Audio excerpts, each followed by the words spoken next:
Hello hi అండి, అందరికీ good morning. ఈరోజు నేను ఒక టెంపుల్ అయితే మీకు చూపిస్తాను. ఆ టెంపుల్ ఏదో నేను చెప్పే లోపల మీరు గెస్ అయితే చేసేయగలుగుతారు. గెస్ చేయండి. కాళికాదేవి అండి, ఇక్కడ ఉండేది అమ్మవారు కాళికాదేవి. టెంపుల్కి అయితే మేమైతే వచ్చామండి.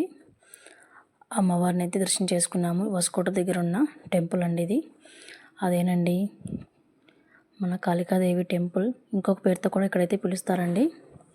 ఇక్కడ ప్రతి 5 నిమిషాలకు వసుకోట నుంచి ప్రతి 5 నిమిషాలకు ఒక్కొక్క బస్సు అయితే ఉందండి. ఎవరైనా రావాలనుకున్న బస్సు అయితే అవైలబుల్గా ఉందండి. ఎవరైనా టెంపుల్కి వచ్చి అమ్మవారిని దర్శనం చేసుకుంటే మనకు పాజిటివ్ ఎనర్జీ వస్తుందండి. నెగిటివ్ ఎనర్జీస్ పోయేసి పాజిటివ్ ఎనర్జీ అయితే మనకు వస్తుంది. అదేనండి ఈ టెంపుల్ ఏంటో అనుకుంటున్నారా? కాటేరమ్మ టెంపుల్ అండి. మన కాటేరమ్మ టెంపుల్ అండి. ఇది ఎంట్రన్స్ అండి. మేమైతే ఇంకా ఎంట్రన్స్లోకి ఎంటర్ అయ్యాం. సాటర్డే కాబట్టి రష్ అయితే కొంచెం తక్కువగానే ఉంది. సండే అయితే ఎక్కువ ఉంటుందంట, సండే ఫ్రైడే. మేము అందుకే సాటర్డే అయితే టెంపుల్కి అయితే వచ్చామండి. ఇక్కడ రాగానే ఈ టెంకాయలు చూసి షాక్ అయ్యాను. ఏంటి ఇన్ని టెంకాయలు కట్టారా అని షాక్ అయ్యాను. ఇక్కడ 9 వారాలు 9 టెంకాయలు ఇలా కట్టేసి ఏదైనా అమ్మవారికి మనం ముక్కున్నామంటే ఖచ్చితంగా నెరవేరుతుందంట అండి. నాకు చాలామంది చెప్పారు. అలాగే వాళ్ళకి నెరవేరిందని కూడా నాకైతే చెప్పారు. చాలా రోజుల నుంచి నేను ఈ అమ్మవారి టెంపుల్కి అయితే రావాలని అనుకుంటున్నాను, కానీ నాకు కుదరలేదు. కానీ ఈ సాటర్డే అయితే అమ్మవారికి టెంపుల్కి అయితే వచ్చేసామండి. అదే పనిగా అనుకుంటే అయితే రాలేకపోయాను, కానీ అనుకోకుండా అయితే అమ్మవారి టెంపుల్కి అయితే వచ్చాను. చూసారు కదా కాళీమాతను. ఇక్కడ లోపల అమ్మవారిని దర్శనం చేసుకోవడానికి క్యూలోకి అయితే వెళ్ళామండి.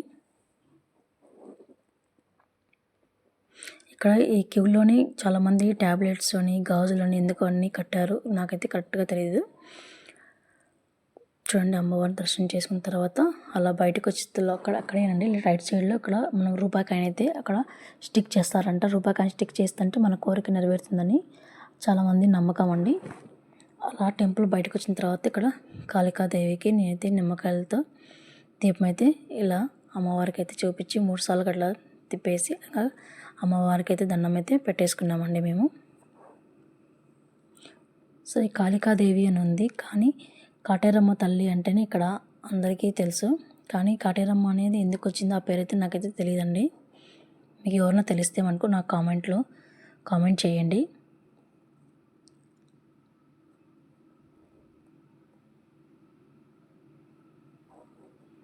ఇదిగోండి ఇక్కడ లాక్ వేసారు. ఎందుకు వేసారో కూడా నాకైతే తెలియదు. చాలామంది ఇట్లా బీగాలు వేసేసి ఉన్నారు. అది ఎందుకో అయితే కరెక్ట్గా నాకు తెలియదు.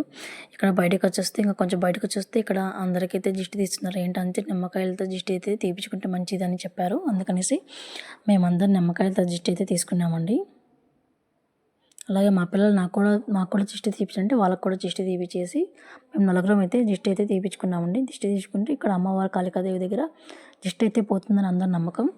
అందుకే ప్రతి ఒక్కరు ఇక్కడ వచ్చిన వాళ్ళకంతా దిష్టి అయితే అలా తీసుకుంటున్నారండి. అందుకే నేను కూడా అయితే దిష్టి అయితే తీపిచ్చేసుకున్నాను.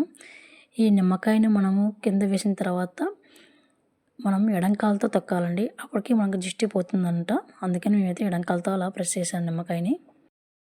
ఇక్కడ కాటేరమ్మ టెంపుల్ పెద్దగా కట్టాలని అమ్మవారి విగ్రహం పెద్దగా అయితే కడుతున్నారంట అండి. Thank you for watching. ఈ వీడియో కనుక మీకు నచ్చితే లైక్ చేయండి, షేర్ చేయండి.